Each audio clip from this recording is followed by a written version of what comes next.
Ace Will's the genius. It's your boy Next Level Ace, back with another one. Back with another video, man, and I came across this video about the 80-20 rule. It's about focusing on the important decisions instead of hyper fixating on every small little thing in like your budget with your finances. And apparently this is what the wealthy do, and I thought it was very interesting. So I wanted to watch it with y'all. I want to put y'all on, you know what I'm saying? So let's get into it.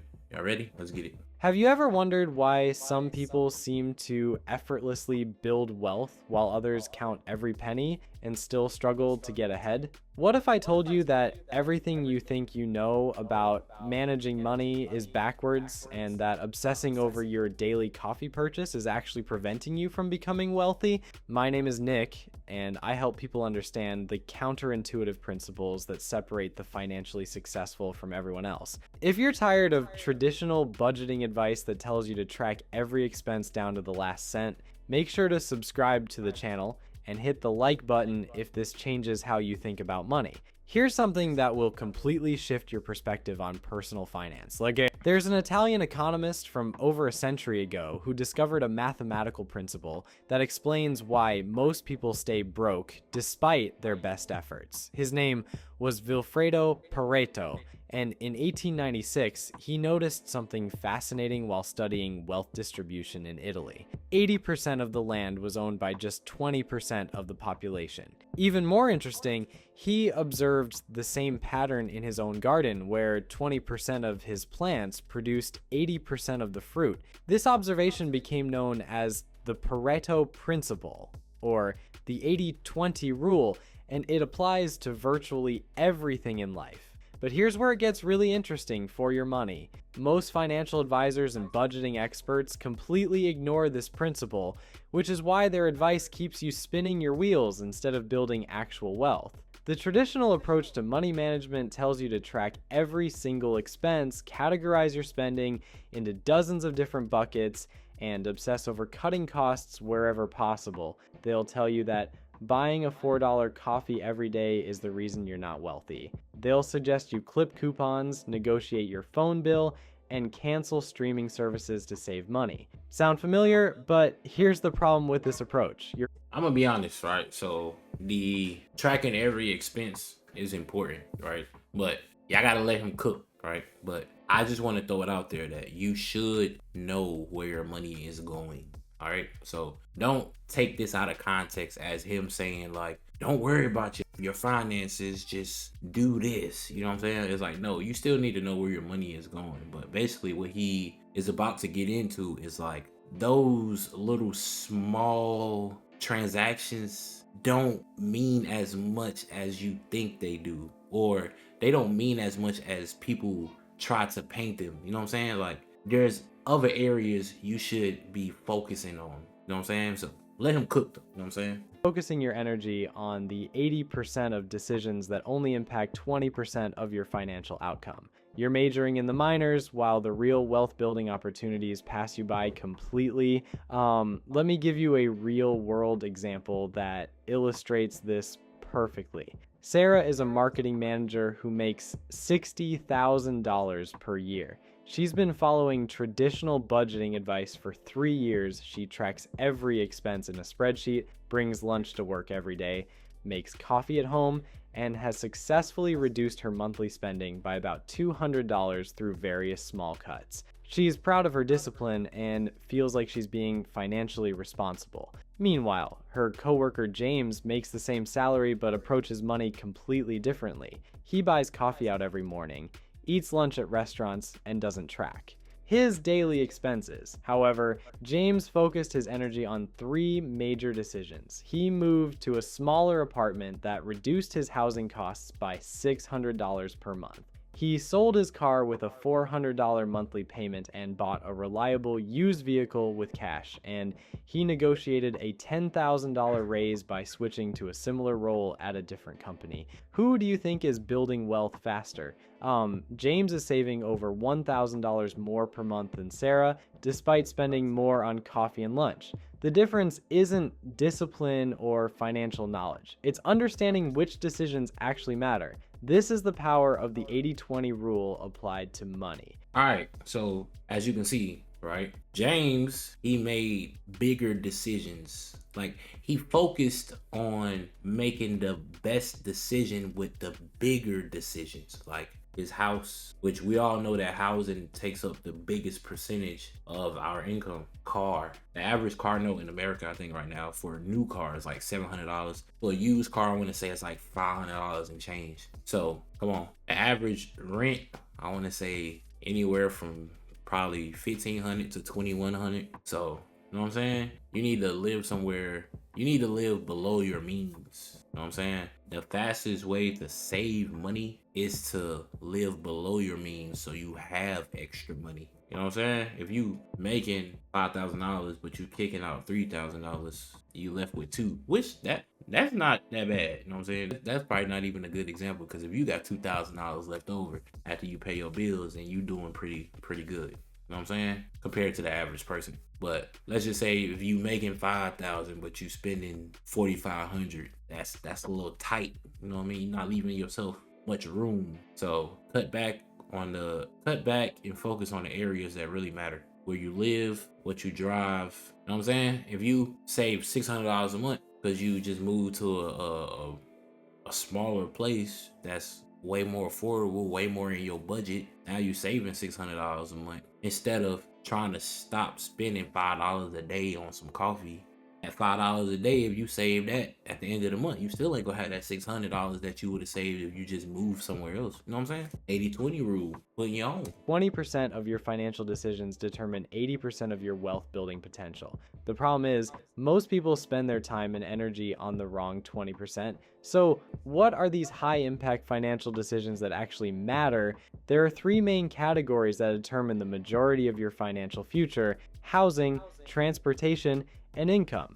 These three areas represent roughly 80% of most people's expenses and 100% of their wealth building potential. Like, let's start with housing, which is typically your largest monthly expense. The difference between spending 30% of your income on housing versus 50% is massive over time. If you make $5,000 per month, the difference between a $1,500 rent payment and a $2,500 rent payment is $12,000 per year. Over a decade, that's $120,000, not including the investment returns you could have earned on that money. But here's where most people get it wrong. They'll stress about a $20 increase in their utility bill while completely ignoring the fact that they're paying $300 more per month than necessary for their apartment because they wanted granite countertops and a gym in the building. They're optimizing for the wrong variables. The same principle applies to transportation. The average car payment in America is now over $700 per month. Add insurance,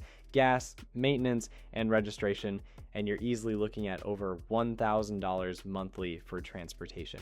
Yet most people will spend more time researching the best gas station rewards program than they will analyzing whether they actually need a car payment at all. Here's a perspective shift that might sting a little if you're worried about spending $5 on coffee while simultaneously making a $700 car payment for a vehicle that's worth less every month. You've completely missed the point of financial optimization. You're focusing on saving pennies while hemorrhaging dollars. The third major category is income, and this is where the 80-20 rule becomes really powerful. Most people spend zero time working on increasing their income and all their time trying to reduce expenses, but think about the mathematics here. If you make $50,000 per year, cutting expenses might save you a few thousand annually. Increasing your income by 20% adds $10,000 to your annual earnings, which is easier. Finding ways to save $10,000 through expense reduction or finding ways to earn an additional $10,000. All right, so think about that. Like I've said in prior videos, man, we live in a time now where you need more than one income. So when it comes to like saving money and investing, one of the best options you have is to make more money. Because if you make more money, you can save more money, you can invest more money, you have more cushion, you have more money to, help you get ahead and stay ahead. But a mistake that a lot of people make is they'll start making more money. And as soon as they start making more money, they start spending more money. So you have to be aware that this is very common. and make sure you don't fall into that same trap. So build your skills, start a YouTube channel. That's why I started this channel. This ain't my first YouTube channel. It's like my third or fourth channel. I got 2 channels that's monetized, and I'm trying to work on this one. So we gonna get this one going. But yeah, work on building other streams of revenue. And once you build those streams of revenue, don't look at that money as, oh, this is just money for me to blow. Like, no, this is money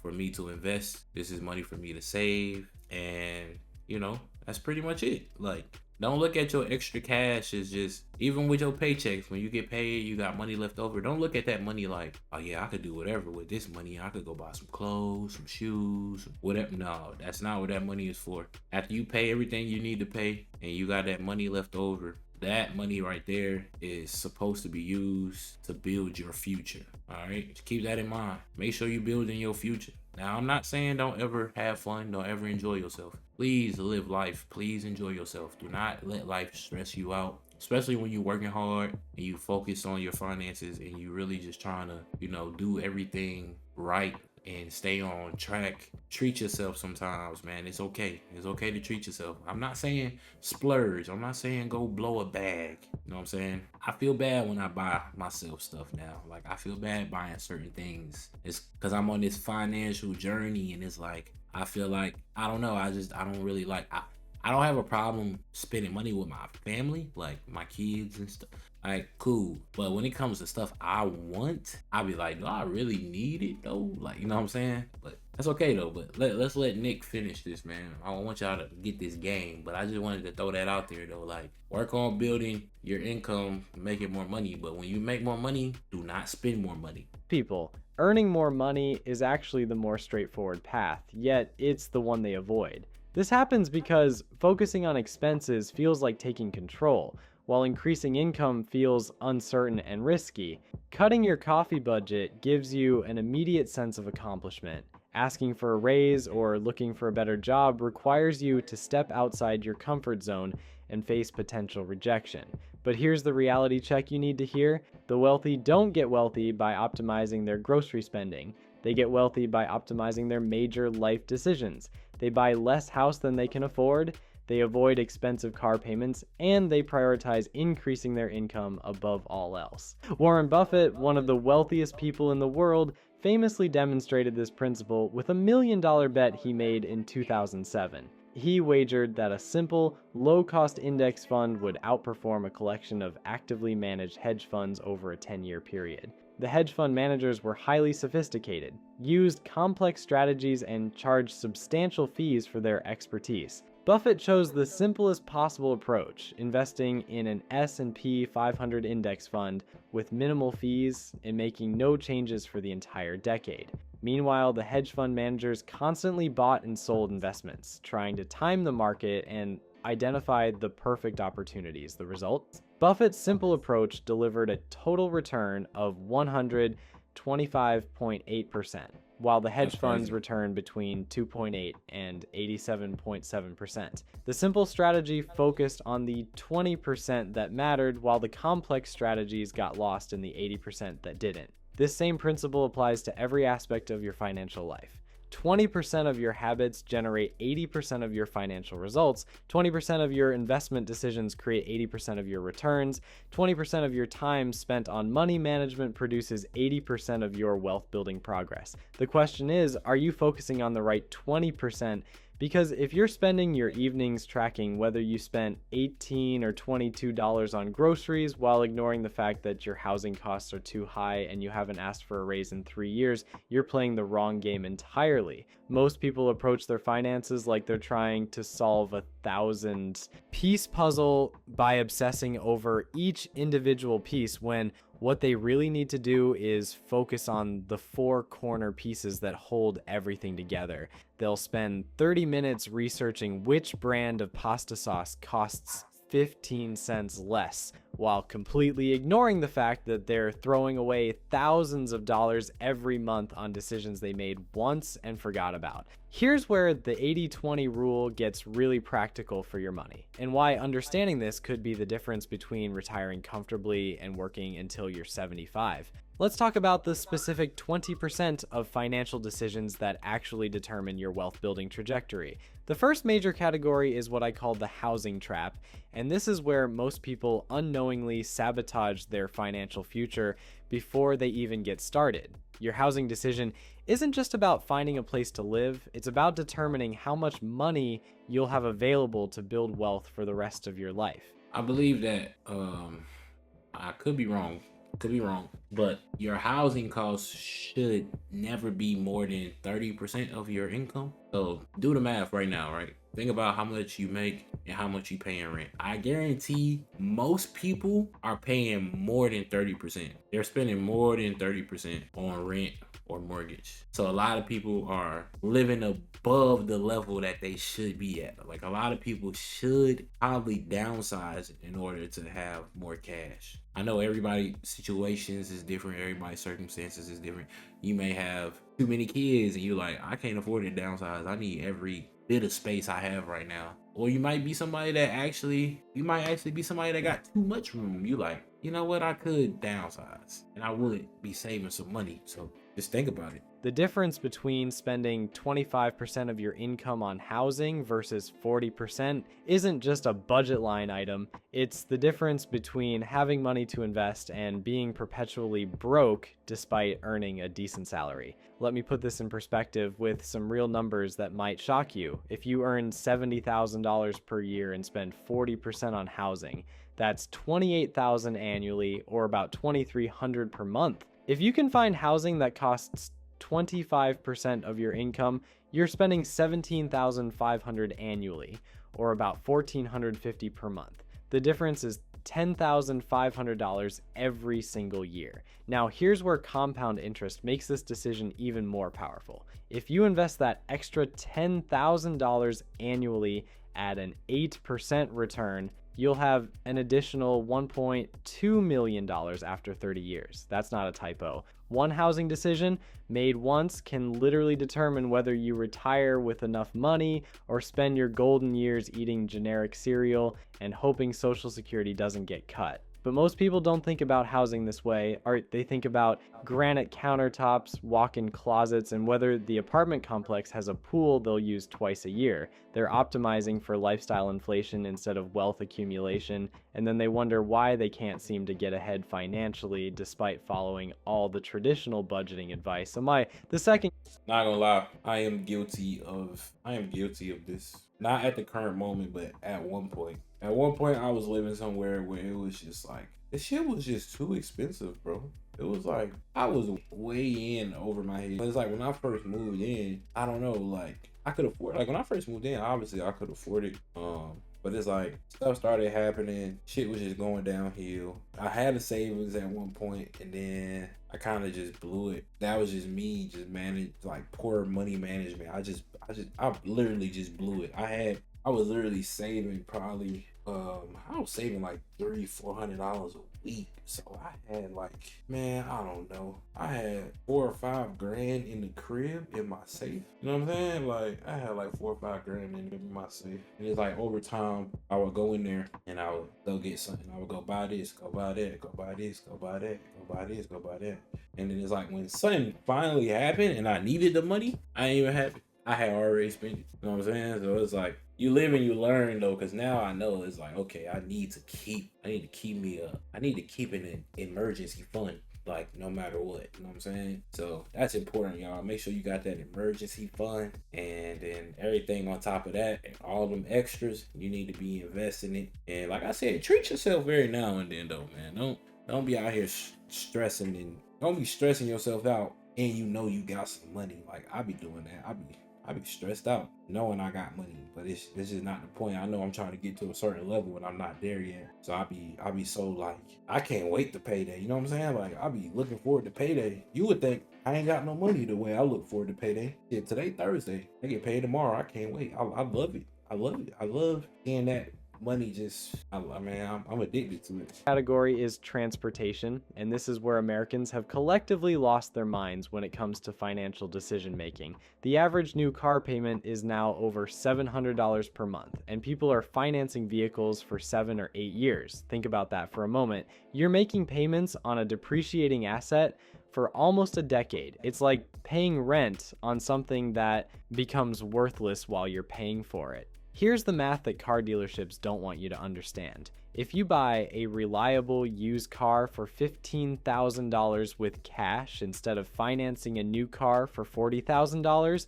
you're not just saving $25,000 up front. You're avoiding $700 in monthly payments for the next 6 years. That's $50,000 in total payments for something that will be worth maybe $15,000 when you're done paying for it. But let's say you take that $700 monthly payment and invest it instead of sending it to a car company. Over 20 years, that $700 per month invested at 8% annually becomes over $400,000. Suddenly, the decision to buy a sensible used car instead of a shiny new one becomes a $400,000 decision, not a $25,000 decision. Yet people will spend hours researching the best Gas Rewards credit card to save $20 per month, while simultaneously signing up for a car payment that will cost them hundreds of thousands in opportunity cost over their lifetime. It's like being worried about a leaky faucet while your basement floods. The third major category is income optimization,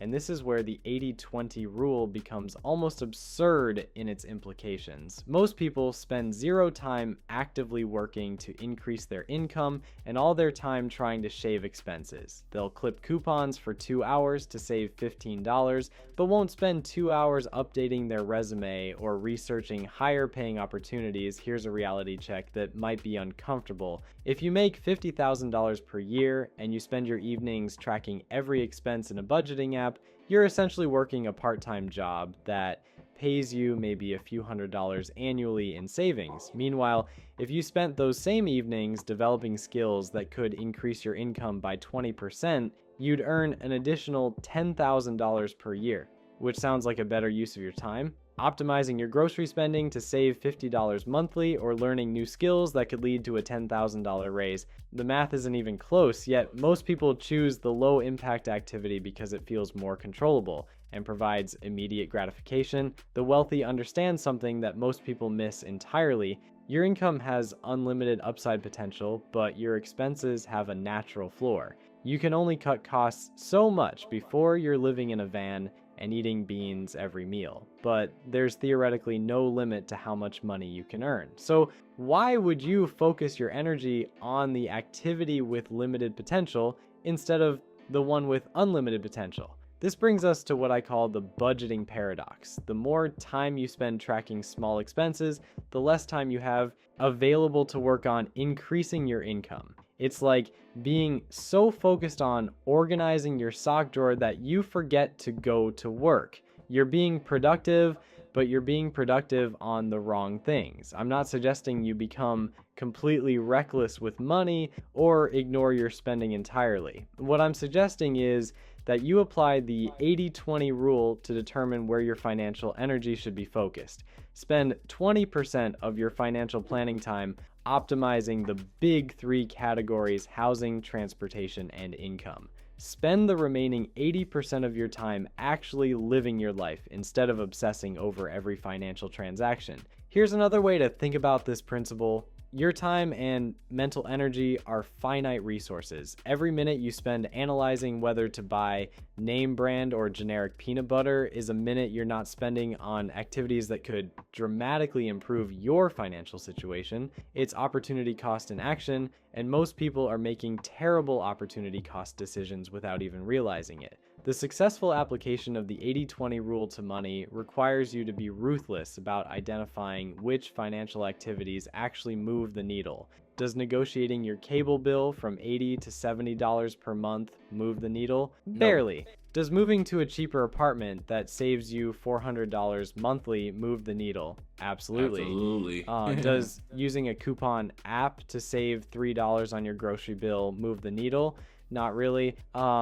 Does developing a skill that makes you eligible for a promotion with a $15,000 salary increase move the needle? You bet it does.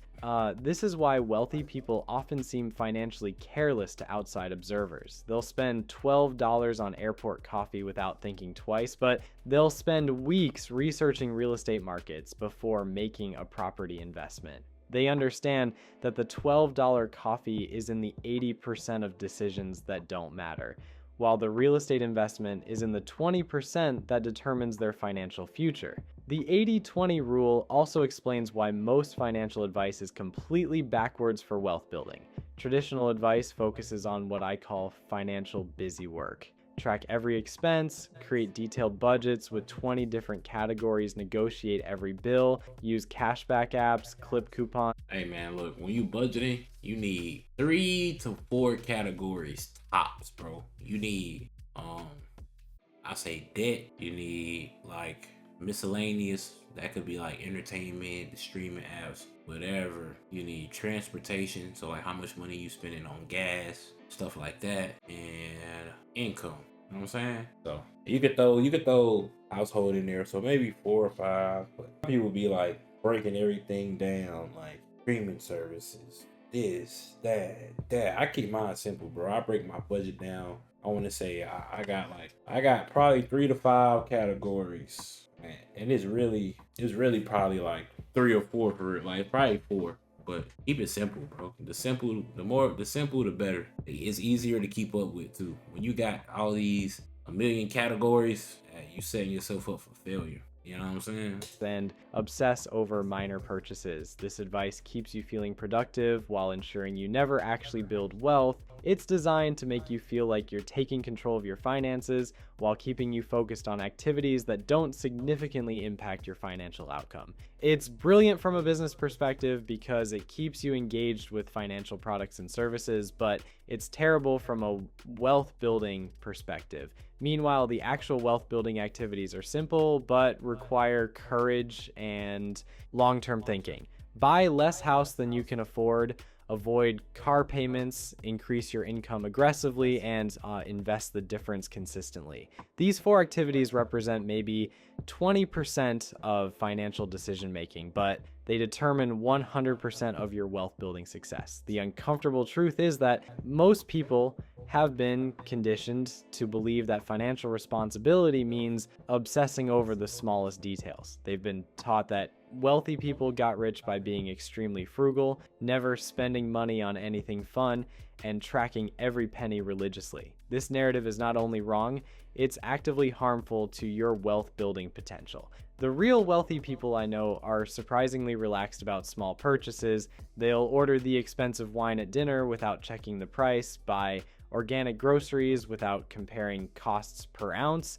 and tip generously at restaurants. But ask them about their housing situation and they'll tell you they bought a modest home in a good neighborhood rather than stretching for the McMansion they could technically afford. Ask them about transportation and they'll explain why they drive a reliable Honda instead of leasing a luxury SUV. This seems contradictory until you understand the 80-20 principle. They're loose with money on decisions that don't impact their wealth and extremely disciplined on decisions that do. They've identified the vital few financial choices that determine their net worth, and they optimize ruthlessly for those while ignoring the trivial many. Now, here's where this gets really interesting from a psychological perspective. Most people do exactly the opposite. They'll stress about spending $8 on lunch while simultaneously ignoring the fact that they're overpaying for their apartment by $300 every month. They'll spend 20 minutes researching the cheapest gas station while making zero effort to negotiate their salary or look for better job opportunities. This backwards approach to money management is like being worried about a mosquito bite while ignoring the fact that you're bleeding from a major wound. The mosquito bite is annoying and gets your attention because it's right in front of you, but it's the wound that's actually threatening your health. So there you have it. The 80-20 rule of money isn't just some academic theory, it's the difference between... So I had a long day, boy. I've been up since... The grind don't stop, y'all. I've been up since like 4 a.m., bro. It's 9:30 p.m. I've been up all day. But you gotta get to it. But how y'all feel about this, the 80-20 rule, man? How y'all feel about the 80-20? I feel like it was an eye-opener for me. Like, dang. Cause I feel bad, bro. Like, I ain't gonna lie. I buy me a little breakfast in the morning, you know. You know, I might pick up, you know, buy breakfast, and I'll just be like, damn, man, I'm spending a little $4 every day. Like, damn, this shit add up. 4 times 5, damn, what I'm spending, what? I spend $20 a week in here. And it's like, is that really that bad? Yeah, it'll add up. $20 a week. What's that? $80 a month. You know what I'm saying? That's shit. You start doing math though, that's like what? $800 in 10 months. $960 for the year. That's a lot. I mean, granted, I don't buy breakfast every day, but I know people who do though. Like, if you spending $4 a day, you gonna spend over $960 in a year. Looking at it like that, it's like, that's type crazy though. I get what he's saying though, man. It's other ways that you can be saving more than worrying about the little things. You know what I'm saying? Like, obviously, his example kind of spot on. I kind of did that. Like, what I pay now in rent is like way cheaper than what I used to pay. So like, it really freed up a lot of my money to the point where it's like, I'm able to save a lot and do a lot more that I wouldn't be able to do if I still live at that other spot, because I was kicking out way more money. Granted, I make more money now than I did then, which is another point that he had in his video. I make more money now than I did when I was living in that other spot. So my income has increased, but my cost of living decreased. You know what I'm saying? Like, I'm kicking out less money, but I'm making more money. And that's really what you should be aiming to do. You know what I'm saying? Like, you want to keep your cost of living as low as possible while your income just soars, because all that does is just give you money to invest, save, and you're not gonna be stressing about anything, because you like, if I need it, I got it. If I want it, I could go get it. But I don't need everything I want. I understand that. But if I really want it, I could go get it. And if I need it, I got it. And that's the importance. That's what motivates me. It's like, if I need it, it's there. That's all I want to know. If I need it, it's there. I don't want to be stressed out about nothing. I just want to know if I need it, it's there. And I don't want to use credit cards or none of that. I ain't trying to put myself in debt. I want to have the money. You know what I'm saying? Now, it's different if you're using credit, but you know you got the money. That's when you're supposed to use credit. Use credit and then put that money right back. Don't be using credit knowing you ain't got no money. I know times it's tough, you know, people just doing what they got to do. So people just spending credit knowing they can't really afford to spend that credit. But it's like, man, once you get back right, pay that debt off and build, man. It's all about building. But I ain't gonna lie to y'all.